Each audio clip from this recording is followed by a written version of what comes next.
انت هنا يا حمدي؟ ازيك يا خالتي؟ حبيبي ازيك يا روح؟ عامل ايه؟ وحشتني يا ولا. ايه يا ولا، انا مش قايله لك 1000 مره ما تقلعش الخرزه الزرقاء من رقبتك. اهي النتيجه اهي، رقبتك عماله تختفي تختفي لما دخلت في زورك. مفيش حاجه نافعه يا خالتي. ليه؟ مالك يا واد؟ اسالي نوال. يا ماما بقالي ساعة بفهم حمدي ان وجوده هنا وانا لوحدي ما يصحش، مش راضي يفهم. ابن خالتك وبيسال علينا، هو في حد بعد ابوكي ما مات سال علينا غيره؟ شوف بقى، انا عامله النهارده صينيه مكرونه بالبشاميل انما مقري عليها 7 مرات. المفروض تسأليني انا. اسالك انت ليه؟ هو انت غريبه؟ انما هو غلبان يا حبه عيني، عايش لوحده يا عالم. يا عالم من اللي عايش معاه. عن اذنكم. تعالي يا بنت، تعالي يا بنت، انا ولا انا عايزاك في كلمتين. بقول لك ايه يا حمدي يا حبيبي، خش السفره اقعد العب شويه على ما اجيلك. حاضر يا خالتي. تعالي ترسي اقعدي.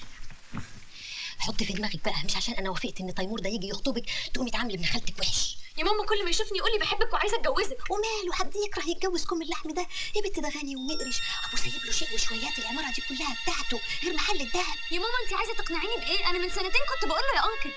يلا قومي عشان تاكلي معانا. مش واكله. عندك بنت انت حره.